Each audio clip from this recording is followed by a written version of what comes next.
Hello everyone, आज हम start कर रहे हैं हमारी क्लास 11th एनिमल किंगडम का लेक्चर नंबर 2। और बेटा पहले हमने इसके पहले वाले लेक्चर के अंदर स्टार्टिंग के 5 पॉइंट कंप्लीट कर लिए थे इनके क्लासिफिकेशन के। अब जो 5 पॉइंट बचे हुए हैं उनको यहाँ पर कंप्लीट करते हैं। स्टार्ट करते हैं हमारा 6th पॉइंट से, जो है सर्कुलेटरी सिस्टम।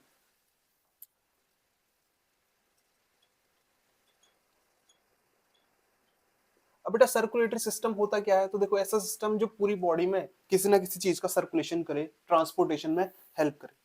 अब ये जो सर्कुलेटरी सिस्टम है दो टाइप का होता है। एक है हमारे पास ओपन टाइप और दूसरा है हमारे पास क्लोज टाइप। चलो ओपन टाइप की बात करते हैं। ये रहा हमारे पास हार्ट। और बेटा हार्ट में से निकल रही है ब्लड वेसल्स।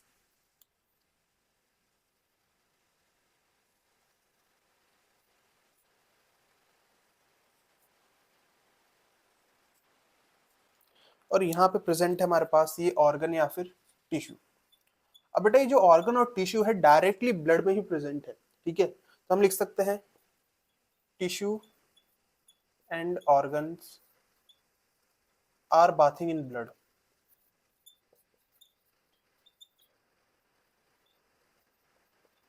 ठीक है। ऐसा सिस्टम जहां पर टिश्यू और ऑर्गन डायरेक्टली ब्लड में ही प्रेजेंट है या फिर ब्लड में ही बात कर रहे हैं, वैसे सिस्टम को हम क्या कहेंगे? Open circulatory system. अब बेटा ये मिलता किसके अंदर है? तो ये हमें मिलता है आर्थ्रोपोडा के अंदर, मोलस्का,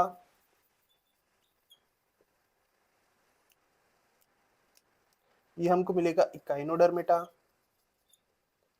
हेमिकोडेटा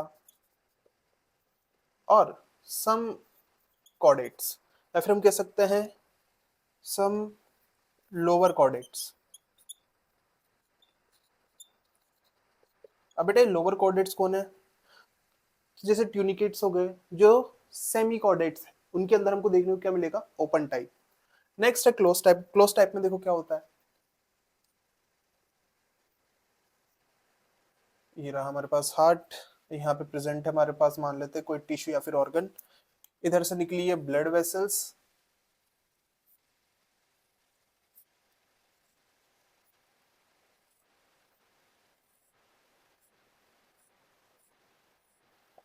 अब देखो, जो हार्ट से ओरिजिनेट हो रहा है उसे हम क्या कह रहे हैं? आर्टरी।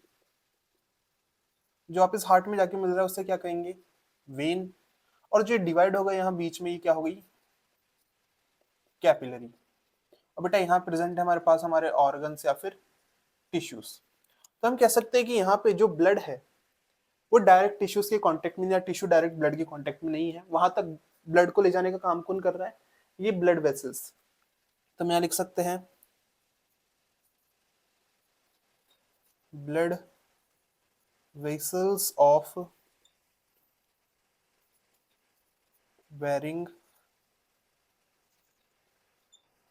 Diameter present. अब बेटा ब्लड वेसल कौन कौन है? आर्टरी हो गई, वेन हो गई, और नेक्स्ट हमारे पास है कैपिलरी। ठीक है। ऐसा सिस्टम जिसमें ब्लड वेसल्स प्रेजेंट है विद डिफरेंट डायमीटर्स की, उसको हम क्या कहते हैं? Close type circulatory system. यहाँ पे जो टिश्यू और ऑर्गन है डायरेक्टली ब्लड के कांटेक्ट में नहीं होते। इसका एग्जांपल है बेटा हमारे पास एनलिडा, सिफेलोपोड मोलस्क,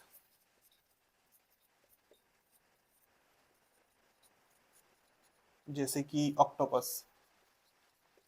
अब देखो सिफेलोपोड का मतलब क्या होता है? सिफा मतलब हेड, पॉड मतलब पैर, यानी कि जिसके सिर के पास पैर प्रेजेंट होते हैं। कौन है वो? ऑक्टोपस। और बेटा most of the chordates.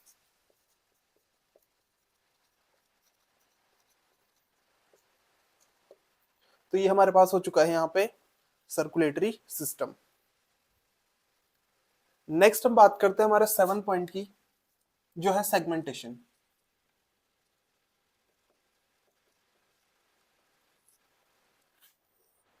Segmentation यानी कि बेटा बॉडी जो है कितने सेगमेंट्स में डिवाइडेड है। अब जो सेगमेंटेशन है दो टाइप का होता है। एक तो है ट्रू सेगमेंटेशन,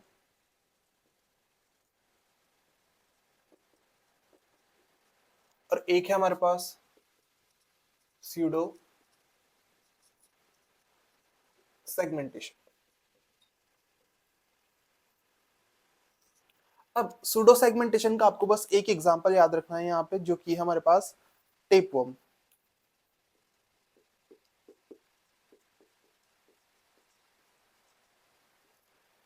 ट्रू सेगमेंटेशन की बात करते हैं। तो बेटा ट्रू सेगमेंटेशन के अंदर अभी हम यहाँ पे बना लेते हैं।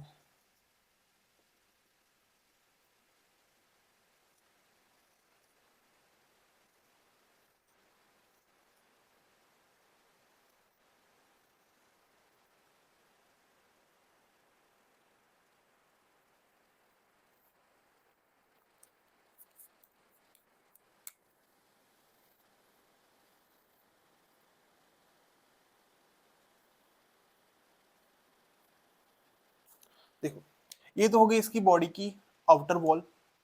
अब बेटा यहाँ पे देखो, अगर मैं बाहर से इसको देखता हूँ तो ये बॉडी अलग अलग टुकड़ों में दिखाई दे रही है। इसको हम कहेंगे एक्सटर्नल सेगमेंटेशन।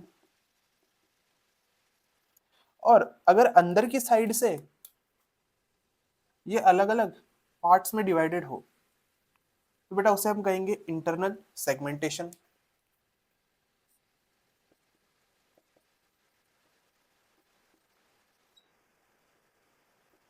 तो देखो दो टाइप हो गए, एक तो एक्सटर्नल और दूसरा इंटरनल। अब कभी कभी या फिर बहुत सारे ऑर्गेनिजम्स में सेगमेंट्स जो है रिपीट होते हैं।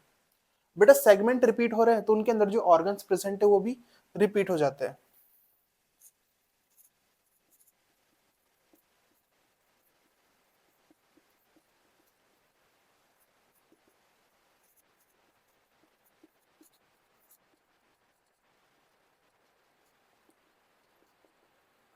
ठीक है, तो कुछ ऑर्गन्स जो है वो भी यहाँ पे रिपीट हो सकते हैं। बेटा ये जो टू सेगमेंटेशन, इसी को हम कहते हैं मेटामेरिक सेगमेंटेशन। मेटामेरिक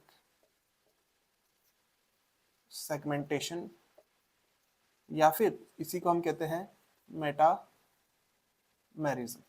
तो देखो सूडो का एग्जांपल एक हो गया क्या, टेपवर्म। इसका एग्जांपल देखते हैं।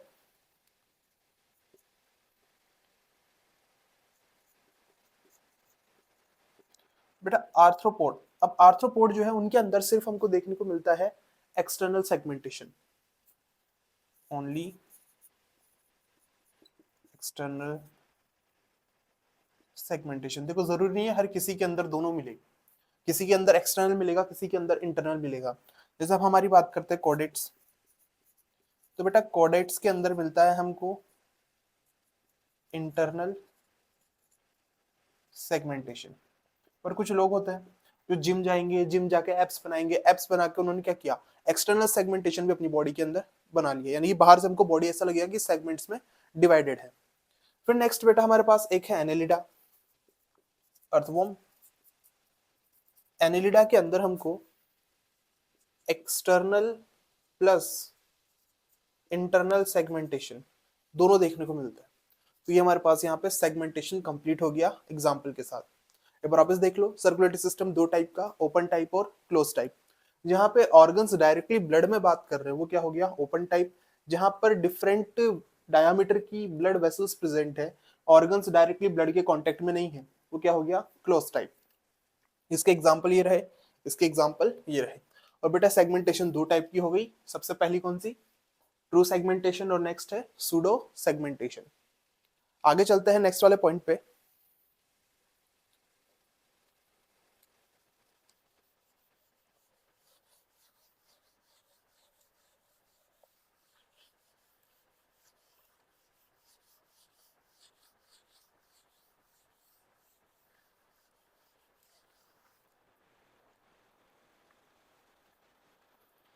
बेटा नेक्स्ट पॉइंट है हमारे पास notochord.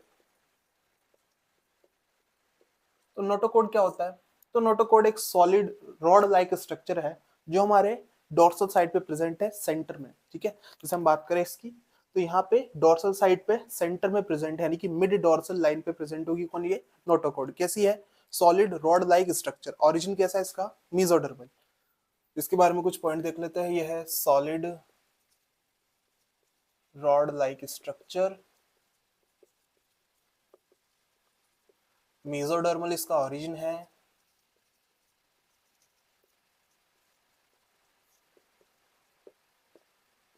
Present at mid dorsal line.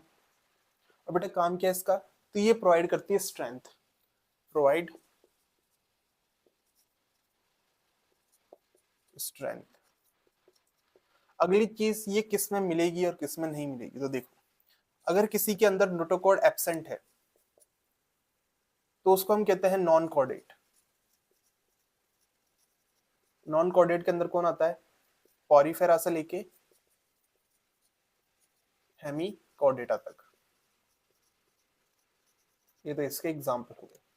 Next हमारे पास है, अगर किसी के अंदर ये प्रेजेंट है तो बेटा उसे हम कहेंगे कॉर्डेटा।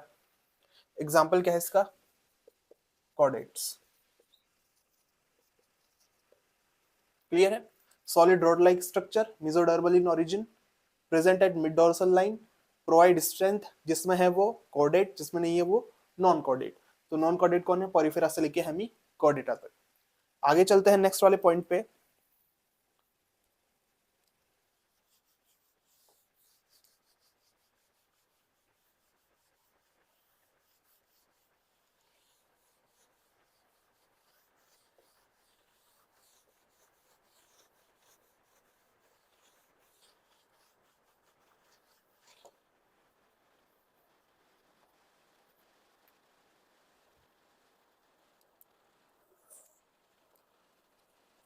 अब बेटा नंबर 9 है हमारे पास एम्ब्रियोनिक डेवलपमेंट।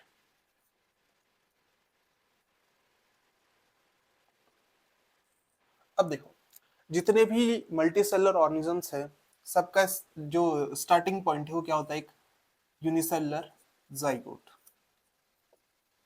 अब बेटा जाइगोट डिवाइड करता है, एक मास ऑफ सेल बना लेता है, बॉल लाइक स्ट्रक्चर जिसके अंदर बहुत सारे सेल प्रेजेंट है। अब बेटा ये जो सेल्स है अपनी पेरीफेरी पे जाके अरेंज हो जाते हैं। सेल्स सारे पेरीफेरी पे अरेंज हो गए और पेरीफेरी पे अरेंज होने पे कुछ ऐसा स्ट्रक्चर हमारे पास बन गया।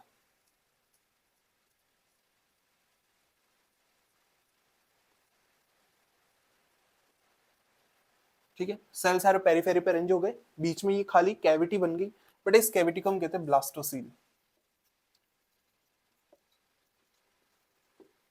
अब देखिए नेक्स्ट क्या करना है। मान लीजिए ये कोई बलून है, आपने यहाँ पे एक थंब रखा और थंब को ऊपर की साइड पे प्रेस कर दिया। बेटा थंब को जैसे ऊपर की साइड प्रेस करोगे तो ये जो लेयर थी ये अंदर की साइड पे जाना स्टार्ट कर देगी, यानी कि इसका इन्वेजिनेशन यहाँ पे होगा और हमारे पास कुछ ऐसा स्ट्रक्चर यहाँ पे फॉर्म हो जाएगा।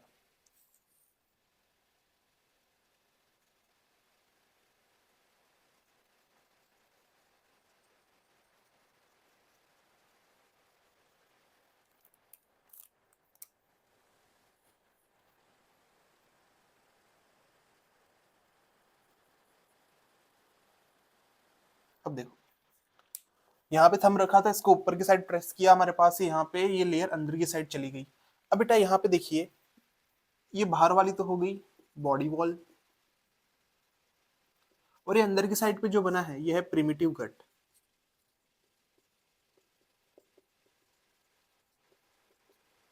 यानी कि आगे जाके किसमें डेवलप होगी, गट में।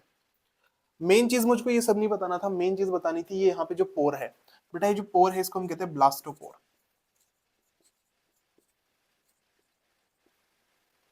अब देखिए ये जो यहाँ पे ओपनिंग है जिसको हम ब्लास्टोपोर कह रहे हैं, अब अगर ये ब्लास्टोपोर पहले डेवलप होती है माउथ में तो बेटा उन ऑर्गेनिजम्स को हम कहते हैं प्रोटोस्टोमीट। अगर ये डेवलप होती है पहले एनस में तो उसे हम कहते हैं ड्यूटेरोस्टोमीट।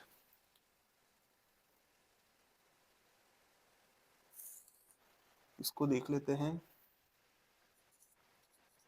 Develop into mouth. अगर पहले माउथ में डेवलप हो तो उसे हम क्या कहेंगे, प्रोटोस्टोमीट। बेटा स्टोमा का मतलब क्या है, माउथ, और प्रोटो मतलब पहले, यानी कि पहले किस में डेवलप हुआ है, माउथ में। बाद में किस में डेवलप होगा, एनस में। यानी कि पहले यहाँ पे फॉर्मेशन होगा माउथ का, फिर बाद में फॉर्मेशन होगा किसका, एनस का। तो इसलिए हम इसको कहेंगे प्रोटोस्टोमीट। अगला देखते हैं, अगर बेटा ये पहले डेवलप कर जाए एनस में, डेवलप इनटू एनस, तो बेटा इसे हम कहेंगे ड्यूटेरो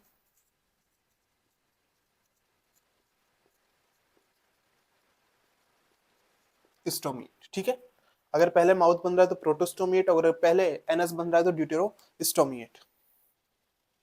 अब देखो इसके एग्जाम्पल, बेटा इसका एग्जाम्पल है हमारे पास प्लेटीहेल्मिन्थीस से लेके मोलस्का। अब दिमाग में आएगा कि सर जो प्लेटीहेल्मिन्थीस थे उनमें तो ब्लाइंड सेक टाइप का जो बॉडी प्लान था, उनके पास तो एनस होता ही नहीं है। तो देखो मैंने नहीं कहा कि एनस होगा ही, पहले माउथ बन रहा है, एनस होगा तो बनेगा, नहीं है तो नहीं बनेगा। तो यहाँ पर है ही नहीं तो नहीं बनेगा, पहले क्या बना, माउथ। इसके एग्जाम्पल की बात करें तो बेटा यहाँ पर हमारे पास आ जाएगा मोलस्का के बाद के एग्जाम्पल, इकाइनोडर्मेटा, हेमिकोडेटा और कॉर्डेटा। यानी कि हम क्या है, हम ड्यूटेरोस्टोम है, हम में पहले एनस का फॉर्मेशन होता है, बाद में माउथ का फॉर्मेशन होता है। इनमें पहले माउथ का फॉर्मेशन होगा, बाद में एनस का फॉर्मेशन होगा, अगर एनस प्रेजेंट होगी तो। इधर देखते हैं बेटा, ये जो यहाँ पे कैविटी है, ये कैविटी ब्लास्टोसीली है। अब एक और चीज यहाँ पे देखेंगे कि अगर इस कैविटी में ये मेसोडर्म के पाउचेस प्रेजेंट है तो बेटा इस कैविटी को हम क्या कहेंगे, सूडोसीलोम। ठीक है, इसको हम क्या कहेंगे, सूडो। अगर मेसोडर्म के पाउचेस प्रेजेंट है, एक और नाम दे सकते हैं इसको, ब्लास्टोसीलोम। तो ये हमारे पास यहाँ पे एम्ब्रियोनिक डेवलपमेंट भी कंप्लीट हो गया। मेन चीज देखो ये याद नहीं करनी, मेन ये याद करना है कि अगर ब्लास्टोपोर पहले माउथ में डेवलप होगा तो प्रोटोस्टोमिएट, अगर वो डेवलप हो रहा है एनस पे तो वो ड्यूटेरोस्टोमिएट। ये इसके एग्जाम्पल हो गए। ये पॉइंट इसलिए बताया है ताकि इसके पहले का थोड़ा बेस यहाँ पे बन सके। नेक्स्ट लास्ट पॉइंट पे चलते हैं, जो कि है बेटा लार्वल स्टेज।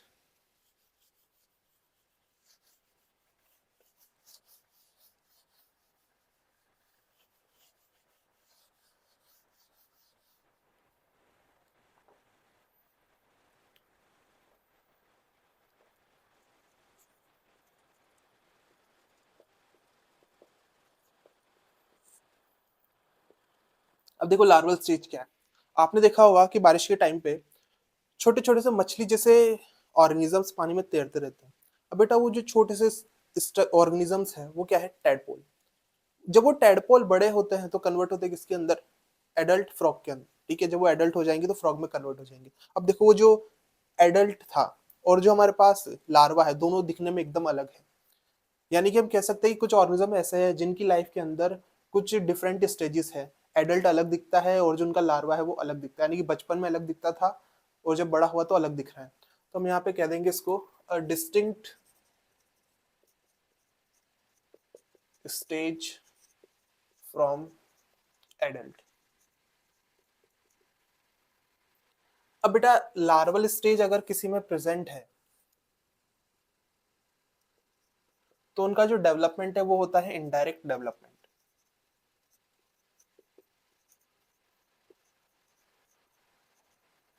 और अगर किसी के अंदर लार्वल स्टेज एब्सेंट है तो उनका जो डेवलपमेंट है वो होगा कैसा, डायरेक्ट डेवलपमेंट। इसकी बात करते हैं यहाँ पे, जैसे कुछ लार्वा के एग्जांपल देख लेते हैं। हमारे पास है मैगॉट, रिगलर, कैटरपिलर,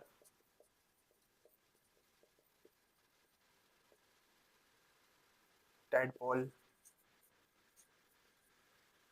तो बेटा ये जो लार्वा है ये आगे जाके कन्वर्ट होता है किसमें, ये कन्वर्ट होगा हाउस फ्लाई में, ये मस्कीटो में, ये कन्वर्ट हो जाएगा बटरफ्लाई में, या फिर सिल्क वॉर्म, और ये कन्वर्ट होगा फ्रॉग में। तो देखो जब ये लार्वा थे एकदम अलग दिख रहे थे, एडल्ट हो गए तो एकदम ही अलग दिखेंगे। बट ये जो प्रोसेस यहाँ पर हुई इसे हम कहते हैं मेटामॉर्फोसिस। मेटामॉर्फोसिस। इसकी बात करें कि भाई डायरेक्ट डेवलपमेंट हो रहा है, कोई लार्वा प्रेजेंट नहीं है, तो इसके एग्जांपल है हमारे पास बर्ड हो गई, स्नेक, लिजर्ड, हॉर्स, ह्यूमन। तो बेटा ये सारे एग्जांपल हो गए किसके, डायरेक्ट डेवलपमेंट के। तो जो हमारे पास स्टार्टिंग के 10 पॉइंट थे क्लासिफिकेशन की, हमने यहाँ पे कंप्लीट कर लिए। अब हम स्टार्ट करेंगे हमारे पहले फाइलम को जो है पोरिफेरा। और बेटा जितने भी हमने पॉइंट पढ़े ना, ये मान लो आपका आधा चैप्टर कंप्लीट हो चुका है। अब यही पॉइंट हम यूज करेंगे हर एक फाइलम के अंदर। जैसे किसी में टॉपिक आ गया लेवल ऑफ क्लासिफिकेशन, तो आपको पता है जैसे पोरिफेरा उसका लेवल ऑफ क्लासिफिकेशन क्या है, सेलुलर लेवल। उसी तरह सबको हमने यहाँ पे पहले से डिवाइड करके रख दिया है। तो चलिए शुरू करते हैं इस टॉपिक को अब।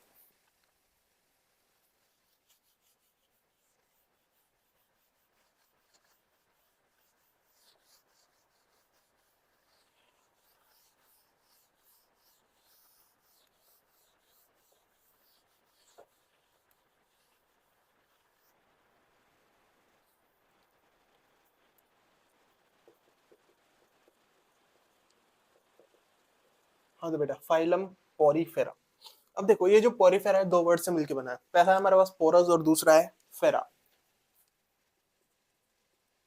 और बेटा पोरस का मतलब होता है पोर्स, और फेरे का मतलब होता है bearing.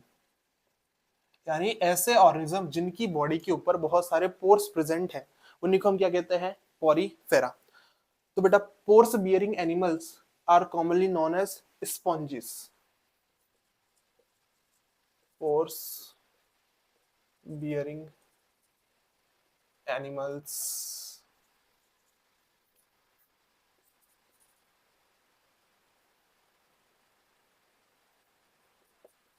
Are called as sponges. अब बेटा मल्टी सेलुलर तो है पर प्रिमिटिव टाइप के है। सेल्स बस साथ में एग्रीगेट है, प्रिमिटिव मल्टी सेलुलर। इनके हैबिट और हैबिटेट की बात करते हैं। तो बेटा ये कहाँ मिलेंगे, तो ये मिलते हैं पानी में। यानी कि कैसे, ये एक्वेटिक, एक्वेटिक तो है पर पानी दो टाइप का, एक हमारे पास मेराइन वाटर, दूसरा फ्रेश वाटर। तो मोस्टली तो ये होते हैं मेराइन, और बेटा फ्यू होते हैं फ्रेश वाटर वाले। फ्रेश वाटर का एग्जांपल है हमारे पास साइकॉन और ल्यूको सोलिनिया। नहीं नहीं, इसका एग्जांपल है हमारे पास स्पॉन्जिला। इसका एग्जांपल है स्पॉन्जिला। मेराइन का एग्जांपल है हमारे पास साइकॉन और ल्यूको सोलिनिया। देखो स्पॉन्जिला के अलावा जो भी कुछ आ जाए उसको कहां पे डाल दो, मेराइन के अंदर। आगे बात करते हैं हम इसके।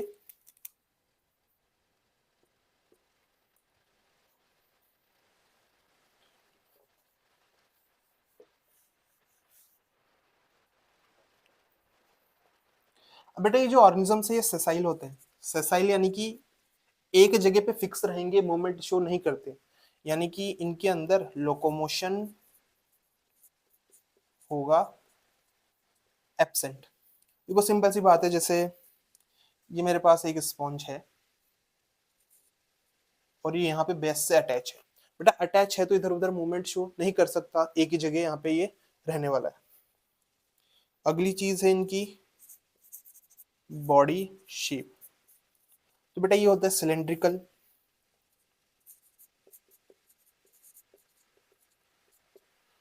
और होंगे इरेगुलर शेप और फ्लावर वास लाइक।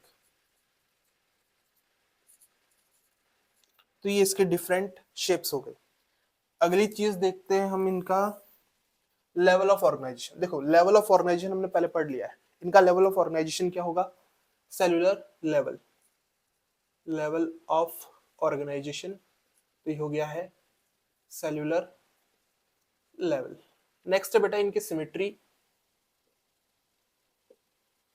तो मोस्टली कैसे थे, मोस्टली ए सिमेट्रिकल, और फ्यू कैसे थे, रेडियली सिमेट्रिकल।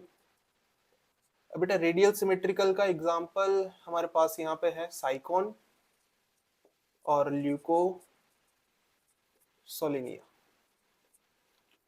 ये हमारे पास इसकी सिमेट्री भी कंप्लीट हो गई।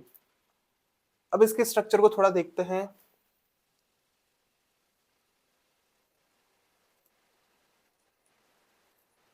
ये नीचे अटैच है, इसकी पूरी बॉडी पे ये बहुत सारे पोर्स प्रेजेंट होंगे। अब बेटा इसकी जो बॉडी पे पोर्स प्रेजेंट है इन्हें हम कहते हैं ऑस्टिया। इन पोर्स को हमने कहा ऑस्टिया। और जो इसके टॉप पे प्रेजेंट है पोर, इसको हम कहेंगे ऑस्कुलम। ऑस्कुलम सिंगल है, ऑस्टिया बहुत सारे हैं। अब बेटा जो वाटर आता है वो वाटर एंटर करता है इन ऑस्टिया से, यानी कि वाटर यहाँ से एंटर कर रहा है तो ऑस्टिया किसकी तरह काम कर रहा है, इनलेट की तरह। यहाँ से वाटर का हो रहा है क्या, इनलेट। और जो वाटर है अंदर से होता हुआ इस ऑस्कुलम से चला जाएगा बाहर, यानी कि ऑस्कुलम किसकी तरह काम कर रहा है, या फिर यहाँ से क्या हो रहा है, आउटलेट। तो मैं कह सकता हूं कि ऑस्टिया आर माउथ लाइक और ऑस्कुलम इज एनस लाइक। तो यहाँ पे लिख देते हैं माउथ लाइक। देखो माउथ नहीं है, माउथ लाइक है। यहाँ पे ये एनस लाइक है, एनस नहीं है। जहां से इन हो रहा है वो माउथ लाइक, जहां से आउट हो रहा है वो एनस लाइक। इन कहां से होगा, ऑस्टिया से। आउट कहां से होगा, ऑस्कुलम से। अब देखो जब सिंगल की बात करें तो उसे हम कहेंगे ऑस्टियम, जब बहुत सारे हैं तो उसको क्या कहेंगे, ऑस्टिया। तो इसकी पूरी सरफेस पे बहुत सारे ऑस्टिया प्रेजेंट होंगे। अब बेटा इसका हम स्ट्रक्चर देखेंगे पूरा डिटेल में, तो ये लिखना हो जल्दी से इसको लिख लो, आगे चलते हैं।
चलो अब देखते हैं इस स्ट्रक्चर को। बेटा यहाँ पे देखिए, ये जो स्पॉन्ज है इसका हमने यहाँ पे एक लॉन्गिट्यूडिनल सेक्शन ले लिया है। मान लो ये 360 में था, हमने इसको ऐसा सीधा का सीधा कट कर लिया और कट करके यहाँ पे बना डाला है। यहाँ पे अंदर की साइड पे कैविटी प्रेजेंट है। बेटा इस कैविटी को हम कहते हैं स्पॉन्जियोसील। स्पॉन्जियोसील, इसी को हम कहते हैं पैरागैस्ट्रिक कैविटी।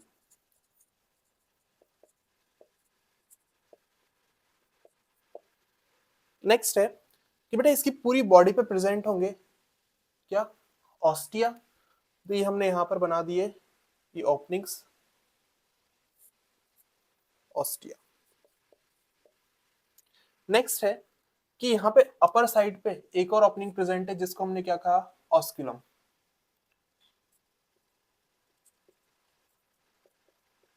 यहां से वाटर इन होगा, स्पॉन्जियोसील में जाएगा और स्पॉन्जियोसील से होता हुआ वाटर यहाँ से बाहर जाएगा ऑस्क्यूलम से।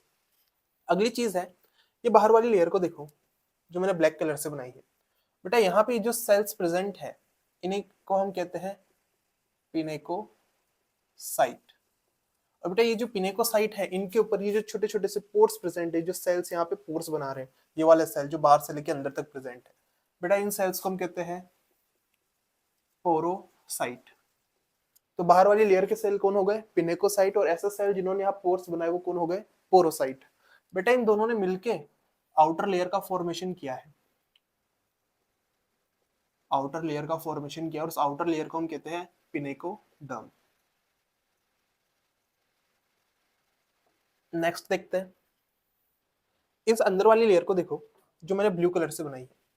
बेटा इसके जो सेल्स है इन्हें हम कहते हैं कॉलर सेल, क्योंकि कॉलर जैसे दिखते हैं। अभी इसका स्ट्रक्चर बनाएंगे, इन्हीं को हम कहते हैं कोहेनोसाइट।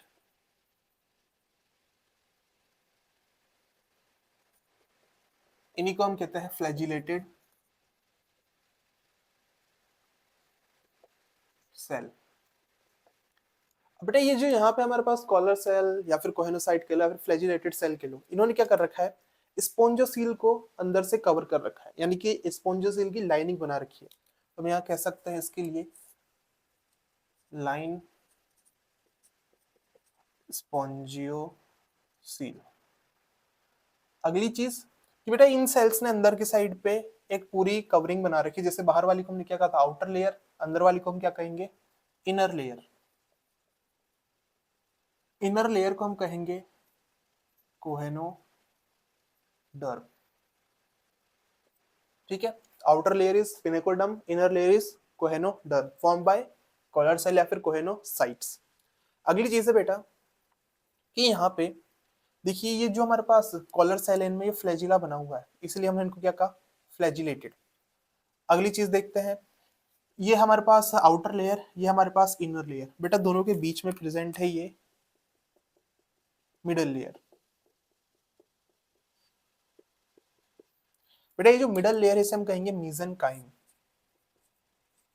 मीजेनकाइम या फिर मीजोहिल, या फिर आप कह सकते हो मिडल लेयर। अब बेटा ये जो मिडल लेयर है जेली लाइक है, अनडिफरेंशिएटेड लेयर है। किसने बनाई, तो इन दोनों लेयर ने इसका यहाँ पे फॉर्मेशन कर दिया। अब बेटा ये जो मीजेनकाइम है इसके अंदर डिफरेंट सेल्स प्रेजेंट है, 4 टाइप के सेल्स यहाँ प्रेजेंट होंगे। अभी मैंने यहाँ स्ट्रक्चर में सिर्फ 2 टाइप के सेल बनाए हैं। चलो बात करते हैं इनकी सेल्स की। तो बेटा यहाँ पे अमीबा लाइक सेल्स प्रेजेंट होते हैं जिन्हें हम कहते हैं अमीबोसाइट। अब ये जो अमीबोसाइट है बेटा, ये अमीबोसाइट जो सेल्स है ये टोटीपोटेंट होते हैं। टोटीपोटेंट यानी कि ऐसे सेल जिनके पास टोटल पोटेंशियल है स्ट्रक्चर के किसी भी सेल को वापस बनाने का, यानी कि वो पूरे के पूरे नए स्ट्रक्चर को फिर से बना सकते हैं। Totipotent cell can form any structure या फिर एनी पार्ट या फिर पूरे का पूरा नया स्पॉन्ज ये फॉर्म कर सकते हैं। कौन, अमीबोसाइट। बेटा नेक्स्ट हमारे पास यहाँ पे ट्रोफोब्लास्ट। अब ये जो ट्रोफोब्लास्ट है,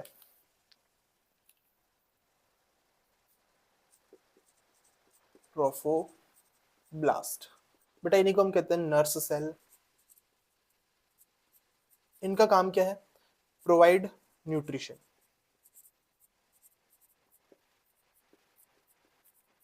टू अदर सेल्स। कैसे, चलो उसको देखते हैं। यहाँ पे मान लेते हैं हम कि बेटा जब वाटर अंदर जा रहा है तो वाटर के साथ फूड पार्टिकल्स भी यहाँ पर अभी प्रेजेंट है। ये जो हमारे पास कॉलर सेल है, इनका फ्लैजिला मूव करेगा। बेटा फ्लैजिला मूव जब कर रहा है तो वाटर को बाहर भेज रहा है, बाहर से नया वाटर यहाँ पे आ रहा है, और वो जो वाटर अपने साथ फूड को लेके आएगा। बेटा ये जो फूड है इसको पहले लिया जाता है इन कॉलर सेल के अंदर। ठीक है, फूड को कहाँ लिया जाएगा, कॉलर सेल के अंदर, और कॉलर सेल के अंदर लेके इसका किया जाता है डाइजेशन। यानी कि डाइजेशन कहाँ चल रहा है, सेल के अंदर। तो कैसा डाइजेशन हो गया, इंट्रा सेलुलर। बेटा जब यहाँ पे डाइजेशन कंप्लीट हो गया है तो जो फूड है उसको एब्जॉर्ब किया जाएगा, और वो जो एब्जॉर्ब फूड है उसको भेजा जाएगा इस मेसेनकाइम में। ठीक है, और जो वेस्ट था उसको कहाँ पे छोड़ दिया जाएगा, स्पोंजियोसील में। एब्जॉर्ब फूड आ चुका है मेसेनकाइम में, और बेटा मेसेनकाइम में प्रेजेंट है हमारे पास ये ट्रोफोब्लास्ट। अब ये जो फूड है ये चला जाएगा ट्रोफोब्लास्ट के अंदर, और बेटा ये जो ट्रोफोप्लास्ट है ये मूव करेगा इस मेसेनकाइम में। और बेटा जब ये मूव कर रहा है तो बाकी सेल्स को क्या कर रहा है, न्यूट्रिशन प्रोवाइड करता हुआ जा रहा है। इसीलिए हमने लिखा है ट्रोफोब्लास्ट क्या है, नर्स सेल है, प्रोवाइड कर रहा है न्यूट्रिशन किसको, बाकी सेल्स को। आगे चलते हैं।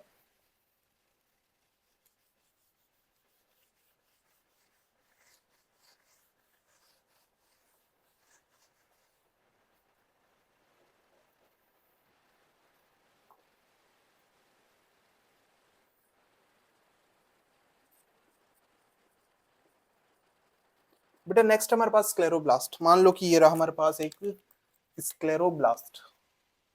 और बेटा ये जो स्क्लेरोब्लास्ट इसका काम क्या होता है कि ये अपने ऊपर से स्पाइक्स को निकालता है, यानी कि स्पाइक्स का फॉर्मेशन करता है। Form spikes. अब बेटा ये जो स्पाइक्स है ये कैल्शियम कार्बोनेट के भी हो सकते हैं और सिलिका के भी हो सकते हैं, इसलिए हम कहते हैं कैलकेरियस या फिर सिलिशियस स्पिक्यूल्स।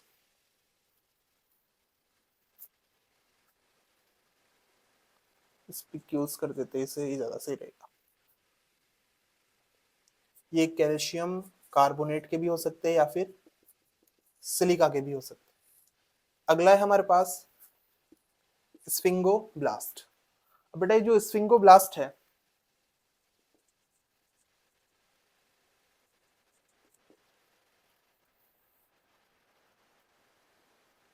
अब बेटा ये जो स्फिंगोब्लास्ट है हमारे पास यहाँ पे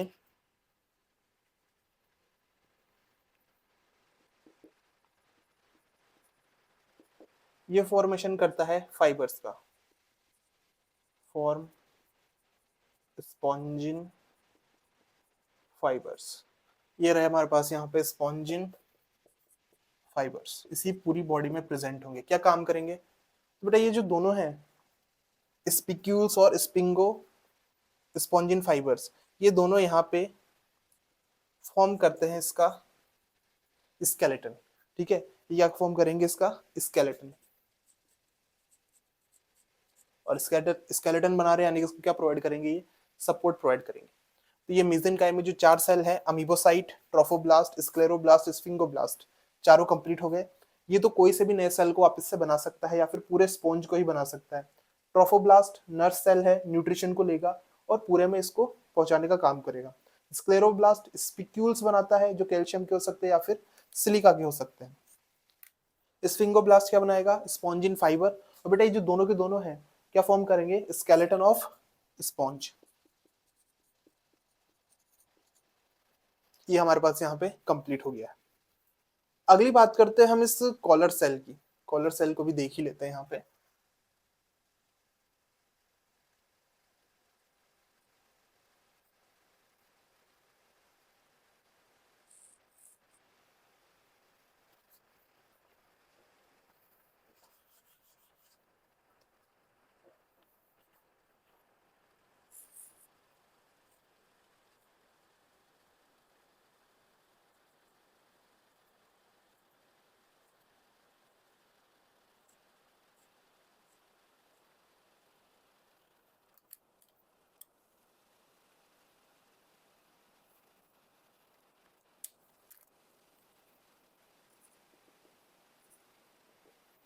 तो बेटा ये हमारे पास कॉलर सेल। अब देखो स्कॉलर सेल में यहाँ पे ये फ्लैजिला प्रेजेंट है, इसीलिए क्या लिखा है इसको, फ्लैजिलेटेड सेल। इसके अंदर प्रेजेंट होंगे ये फूड वैक्यूल, जहाँ पे इसका इंट्रासेलुलर डाइजेशन चलता है। अगली चीज है कि बेटा यहाँ पे देखिए इसमें कॉलर जैसा ये अपीयरेंस है, इसलिए इसको हमने क्या कहा, कॉलर सेल। इसके फंक्शंस क्या है, सबसे पहला फंक्शन कि इसमें जो फ्लैजिला प्रेजेंट है वो मूव करता है, और बेटा जब फ्लैजिला मूव करेगा तो फ्लैजिला की मूव करने से वाटर का फ्लो होगा। सबसे पहला है, यहाँ पे हम कह सकते हैं to make continuous flow of water, to make continuous flow of water. और नेक्स्ट क्या है कि जो फूड है उसका यहाँ पे क्या चल रहा है, डाइजेशन। कैसा digestion, intracellular digestion, intra cellular digestion. तो ये हमारे पास यहाँ पे इसका पूरा स्ट्रक्चर कंप्लीट हो गया है। जो कॉलर सेल था उसका फंक्शन यहाँ पे कंप्लीट हो चुका है। एक बार वापस रिवाइज कर लेते हैं। सबसे पहले हमारे पास क्या है, स्पॉन्जियोसील, क्या नाम दिया इसको हमने, पैरागैस्ट्रिक कैविटी। फिर बेटा नेक्स्ट क्या है हमारे पास यहाँ पे, ऑस्टिया, जो किसकी तरह काम करते हैं, माउथ की तरह। फिर नेक्स्ट है हमारे पास यहाँ पे एनस, जो किसकी तरह काम करेगा, यहाँ से वेस्ट निकल रहा है, जो वाटर है वो बाहर जा रहा है, यानी एनस की तरह ये काम करेगा। बाहर के जो सेल्स है वो कौन है, पिनेकोसाइट। यहाँ पे जो पोर्स बना रहे हैं सेल वो कौन है, पोरोसाइट। बेटा दोनों क्या फॉर्म कर रहे हैं, आउटर लेयर जिसका नाम क्या है, पिनेकोडर्म। अंदर की साइड पे जो सेल्स प्रेजेंट है वो है कॉलर सेल, कोहेनोसाइट या फिर फ्लैजिलेटेड सेल। क्या कर रहे हैं, लाइनिंग ऑफ स्पॉन्जियोसिल,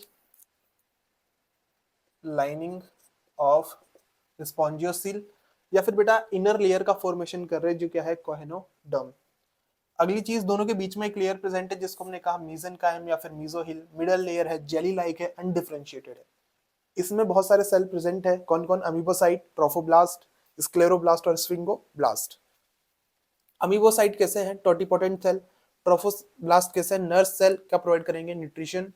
स्क्लेरोब्लास्ट स्पिक्यूल्स बनाता है। ये जो स्ट्रक्चर है हमारे पास यहाँ पे ब्लू कलर से निकले हुए हैं, ये है स्पिक्यूल्स। और ये जो सेल है यहाँ पे ग्रीन कलर से बना रखा है, ये क्या है, स्क्लेरोब्लास्ट। स्पिंगोब्लास्ट क्या बना रहा है, स्पॉन्जिन फाइबर। और बेटा दोनों के दोनों स्केलेटन फॉर्म कर रहे हैं किसका, स्पॉन्ज का। वो कॉलर सेल हो गया, फंक्शन क्या है, to make continuous flow of water और इंट्रासेलुलर डाइजेशन। तो ये स्ट्रक्चर तो हमारे पास यहाँ पे कंप्लीट हो चुका है। इसका जल्दी से स्क्रीनशॉट ले लो, आगे चलते हैं।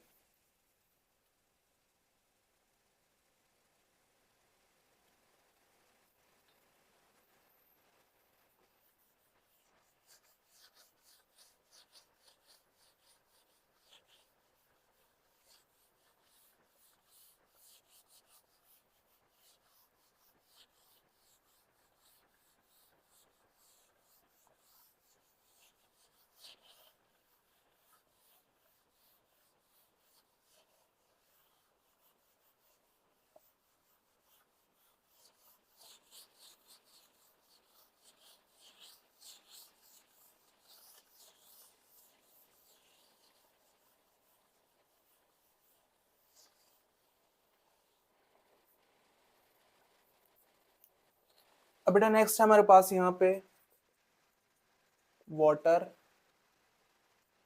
कैनाल सिस्टम, या फिर आप इसको कह सकते हो वाटर ट्रांसपोर्ट सिस्टम। देखो इस कंफ्यूज मत होना वाटर वेस्कुलर सिस्टम से। वाटर वेस्कुलर सिस्टम इकाइनोडर्म्स में होता है, यहाँ पर नहीं होगा। क्वेश्चन दे सकता है घुमा फिरा के, कंफ्यूज ना हो जाओ, तो याद रखना वाटर कैनाल सिस्टम प्रेजेंट है किसमें, पॉरीफेरा में। वाटर वेस्कुलर सिस्टम प्रेजेंट है इकाइनोडर्म्स में।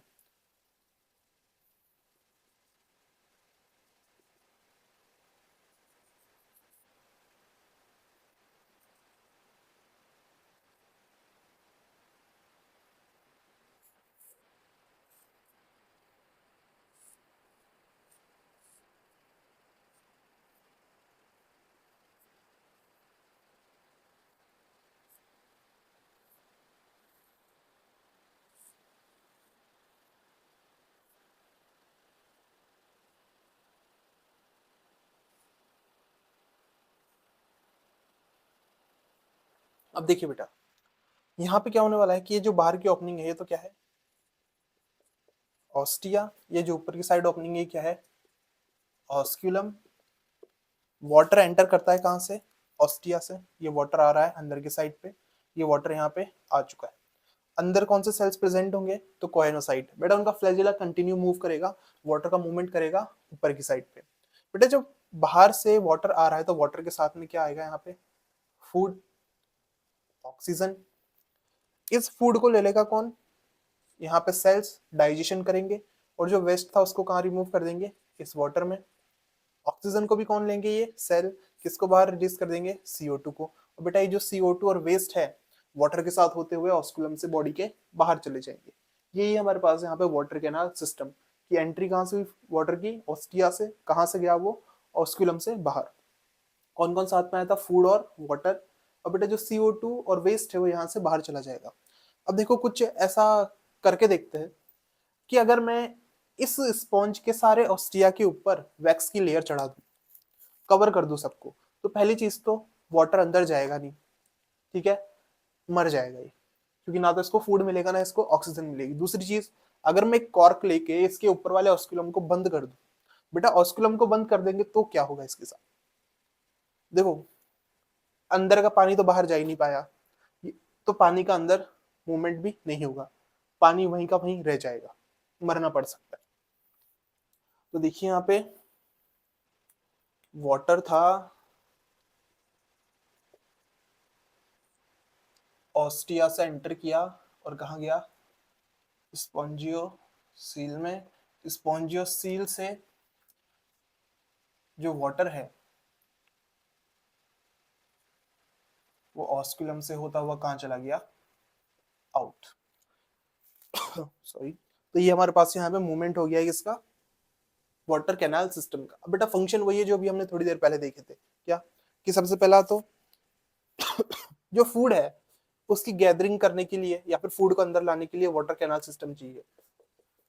फंक्शन क्या हो गया है, गैदरिंग ऑफ फूड। नेक्स्ट हम कहेंगे exchange of respiratory substance. Number third, removal of waste. तो ये जो तीन काम है इसको करने के लिए किसकी रिक्वायरमेंट है, इस वाटर वेस्कुलर सिस्टम की। देखो फूड का इकट्ठा भी यही होगा, जो ऑक्सीजन वगैरह है उनका एक्सचेंज भी यहीं से होगा, जो वेस्ट मटेरियल है उसका रिमूवल भी यही करेगा। तो हमारे पास ये वाटर कैनाल सिस्टम कंप्लीट हो चुका है। आगे चलते हैं इसके डाइजेशन पे, तो इधर लिख लेंगे इसको। तो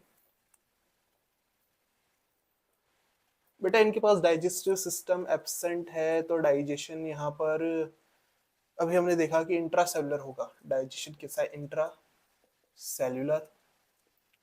नर्व सेल यहाँ पर एब्सेंट होंगे, नर्व सेल यहाँ पर बने ही नहीं है। बेटा अगली चीज है यहाँ पे देखे तो रिप्रोडक्शन। बेटा यहाँ पे जो रिप्रोडक्शन है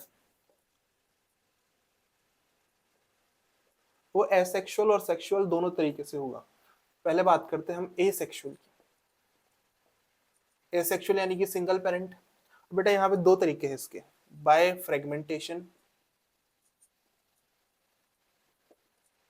कि इसकी बॉडी के हमने टुकड़े कर दिए, फ्रेगमेंट बना दिए, और वो फ्रेगमेंट से नया स्पॉन्ज बन गया, तो क्या है, बाय फ्रेगमेंटेशन।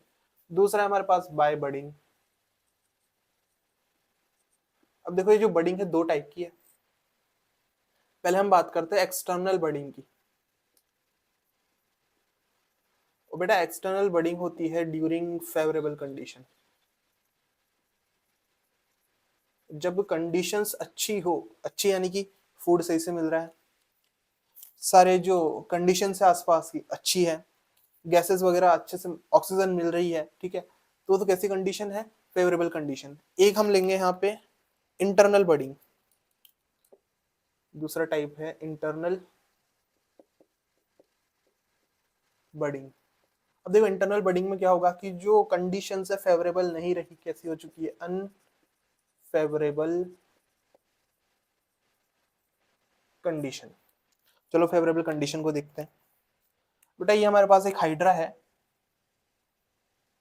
सॉरी हाइड्रा क्या, स्पॉन्ज है, बट इस स्पॉन्ज के ऊपर ये एक बड निकल गई, और ये जो बड है ये ग्रो करेगी, और ग्रो करने के बाद इससे अलग हो जाएगी, नया स्पॉन्ज बना देगी। हाइड्रा में भी कुछ ऐसा ही होता है, पर ये स्पॉन्ज है। नेक्स्ट देखते हैं यहाँ पे, इसमें क्या होगा कि बेटा कंडीशंस है अनफेवरेबल। जब अनफेवरेबल कंडीशन है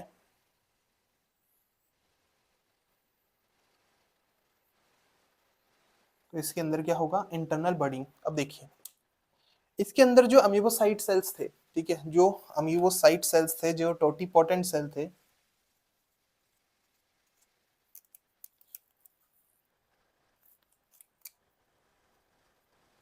ये रहे अमीबोसाइट सेल, यहाँ पर भी है, यहाँ पर भी है, बेटा इनके यहाँ पे ग्रुप्स प्रेजेंट होते हैं, और इन ग्रुप्स को कवर कर लेती है एक कवरिंग, इनके बाहर एक कवरिंग बन जाती है।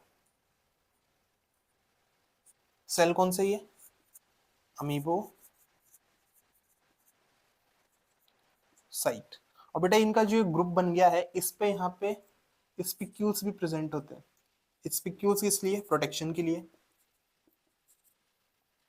अब बेटा यहाँ पे जो स्पिक्यूल्स बने हैं प्रोटेक्शन के लिए, और यहाँ पे अमीबोसाइट प्रेजेंट है कवरिंग के अंदर, तो ये जो स्ट्रक्चर बना है इसे हम कहते हैं गैम्यूल, और अभी ये इसके अंदर प्रेजेंट होंगे। जब फेवरेबल कंडीशन आएगी तो इसके बाहर की ये वॉल टूटेगी, और बेटा ये जो जेम्यूल थे ये यहाँ से निकल के बाहर। अब देखो एक जेम्यूल से एक पूरा का पूरा नया स्पॉन्ज बनता है, तो यहाँ पे मेरे पास 3 जेम्यूल है, कितने स्पॉन्ज बन जाएंगे, 3 स्पॉन्ज यहाँ पे बन जाएंगे। तो एक जेम्यूल से एक स्पॉन्ज, तो ये हमारे पास एक्सटर्नल बडिंग हो गई, और वो हमारे पास इंटरनल बडिंग हो गई। ये होगा फेवरेबल कंडीशन में, ये होगा अनफेवरेबल कंडीशन के अंदर। एसेक्सुअल रिप्रोडक्शन तो यहाँ पर ये कंप्लीट हो चुका है। अब चलते हैं हम सेक्सुअल रिप्रोडक्शन पे।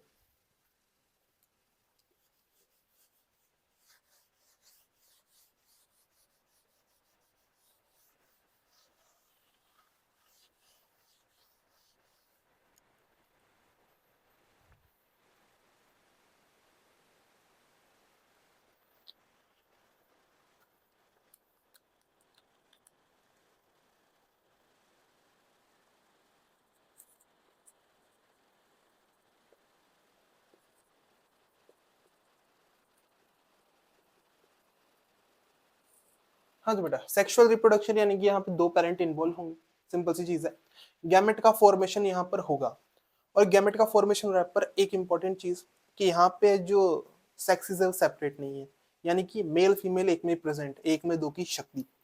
तो देखो यहाँ पे कह देंगे हम फॉर्मेशन ऑफ गैमेट,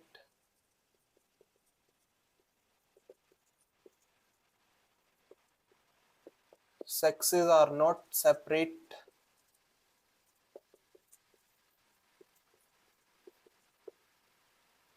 इस कंडीशन को हम नाम देते हैं HMB। HMB यानी कि हर्माफ्रोडाइट, मोनोशियस और बाइसेक्सुअल।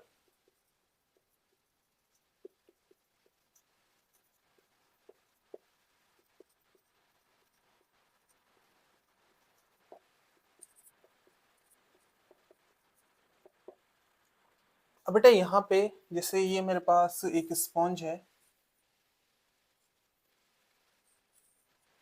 इसी के अंदर यहाँ मेल भी प्रेजेंट है, और इसी के अंदर ये फीमेल भी प्रेजेंट है, पर यहाँ पे जो फर्टिलाइजेशन होता है वो इंटरनल है और क्रॉस टाइप का है, यानी कि इसके गैमेट जो है इसी को फर्टिलाइज नहीं करेंगे, गैमेट कहीं और से आएंगे। बेटा अगर इसी के गैमेट इसी को फर्टिलाइज कर देते, ठीक है, यानी कि इसका स्पर्म इसी के ओवा को फर्टिलाइज करता, तो वो क्या था, सेल्फ। पर हम यहाँ पे किसकी बात करेंगे, क्रॉस की। सेल्फ वाला अवॉइड करना है, क्यों, देखो एनिमल किंगडम में सेल्फ फर्टिलाइजेशन अवॉइड ही किया जाएगा। इसका इंपॉर्टेंट रीजन है वेरिएशन। अगर यहाँ पे सेल्फ फर्टिलाइजेशन होगा तो वेरिएशन नहीं आएंगे, पर एनिमल किंगडम में क्या चाहिए हमको, वेरिएशन चाहिए। एक इंपॉर्टेंट पॉइंट इधर लिख लेना कहीं पे साइड पे, कि जो सेल्फ फर्टिलाइजेशन है वो हमको सिर्फ टैपवर्म के अंदर देखना है, बाकी जितने भी हैं उनके अंदर हमको क्रॉस फर्टिलाइजेशन को ही देखना है। पर मान लेते हैं कि यहाँ पे भी गैमेट बन गए, यहाँ भी गैमेट बन गए, तो बेटा वो गैमेट इसके पास आ जाएंगे और इसको फर्टिलाइज कर देंगे। प्रिवेंट करना है तो प्रिवेंट करने का सिंपल सा तरीका क्या है कि किसी एक ऑर्गन को यहाँ पे डेवलप रखो, एक को थोड़ा बाद में डेवलप करो, यानी कि पहले जैसे फीमेल जो गैमेट है या फिर हम कहें जो फीमेल ऑर्गन्स है उनको पहले डेवलप कर लो, मेल ऑर्गन्स को बाद में डेवलप करो। अगर मेल ऑर्गन डेवलप ही नहीं हुआ तो उसमें गैमेट का फॉर्मेशन नहीं होगा और यहाँ पे आके उससे फर्टिलाइजेशन नहीं होगी। सेल्फ फर्टिलाइजेशन को क्या कर दिया हमने, प्रिवेंट कर दिया। स्पॉन्ज के अंदर हमको जो कंडीशन देखने को मिलती वो है प्रोटोगाइनस कंडीशन। बेटा प्रोटोगाइनस कंडीशन क्या होता है? प्रोटो मतलब पहले, गाइनस यानी कि फीमेल ऑर्गन्स की बात कर रहा है, यानी कि पहले यहाँ पे फीमेल रिप्रोडक्टिव ऑर्गन्स डेवलप हो जाते हैं, या फिर हम कह सकते हैं कि फीमेल गैमेट यहाँ पे पहले बन गए, ऑर्गन्स तो यहाँ होते ही नहीं है, female organs sorry female gametes यहाँ पहले बन गए, और जो मेल गैमेट है वो किसी और स्पॉन्ज से आया और यहाँ पे फर्टिलाइजेशन कर दिया। तो कौन सी कंडीशन है? प्रोटोगाइनस। अब इसका तो डेवलप था ही नहीं, तो सेल्फ फर्टिलाइजेशन क्या हो गई? अवॉइड हो गई। कहीं और से आया है तो यानी कि स्पर्म किसी और के पास से आया, कौन सा फर्टिलाइजेशन है? क्रॉस। और अंदर फर्टिलाइजेशन हो रहा है तो इंटरनल फर्टिलाइजेशन। तो हमारे पास ये सेक्सुअल रिप्रोडक्शन यहाँ पर कंप्लीट हो गया है।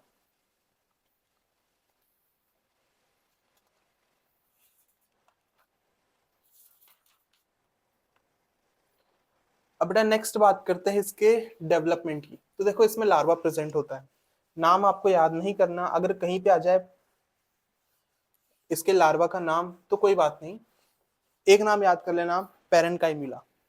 इसके अलावा तो और कुछ आएगा नहीं, बहुत रेयर चांस है इसके भी आने के। बेटा यहाँ पे जो डेवलपमेंट है वो कैसा होता है?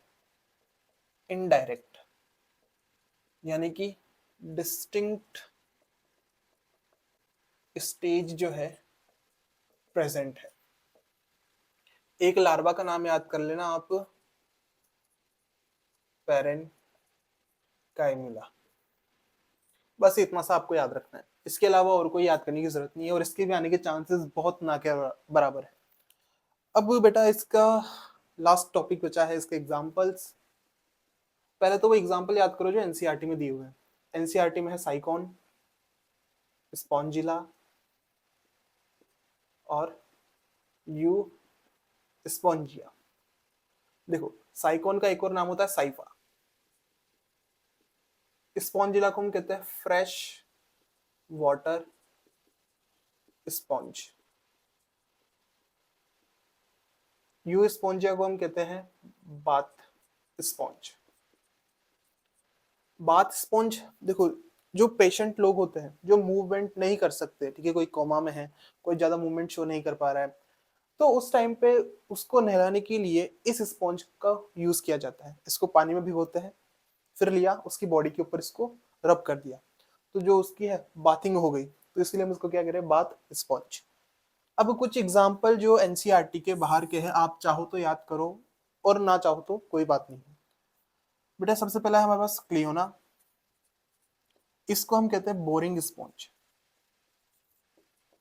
बोरिंग स्पॉन्ज इसलिए नहीं कि एक ही जगह है बोर कर रहा है, बेटा बोरिंग का मतलब है ये छेद करता है। किस में छेद करता है? तो ये जो पर्ल ऑयस्टर आते हैं उनके शेल पे क्या कर देगा? पोर्स क्रिएट कर देगा, create pores on shell of pearl oyster. ये कुछ केमिकल्स रिलीज करता है, उन केमिकल्स की वजह से जो पर्ल ऑयस्टर है उसके शेल के ऊपर पोर्स बन जाते हैं। तो बेटा अगर पोर्स बन गए तो उसके अंदर फिर पर्ल का फॉर्मेशन नहीं होता। नेक्स्ट है हमारे पास ल्यूकोसोलिनिया। बेटा जो ल्यूकोसोलिनिया है ये स्मॉलेस्ट स्पॉन्ज है, स्मॉलेस्ट स्पॉन्ज। और लास्ट हमारे पास है यूप्लेक्टेला। अब बेटा जो यूप्लेक्टेला है इसकी एक कहानी है, इसको हम वीनस फ्लावर स्पॉन्ज भी कहते हैं या फिर वीनस फ्लावर बकेट, ठीक है, बास्केट। अब देखो इसकी कहानी क्या है। इसको ना शादियों में गिफ्ट में दिया जाता है, क्यों? क्योंकि कुछ ऐसा दिखता है बास्केट जैसा,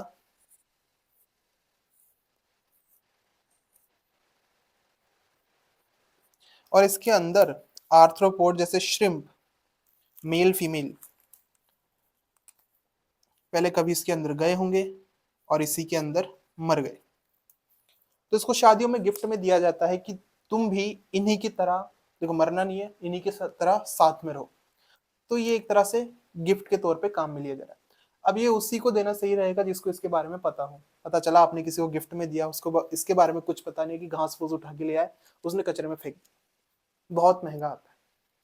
तो बेटा ये हमारे पास यहाँ पे पॉरीफेरा कंप्लीट हो चुका है, यानी कि पहला फाइलम तो हमने कंप्लीट कर दिया है, हमारे जो बेसिस ऑफ क्लासिफिकेशन थे वो भी कंप्लीट हो चुके हैं।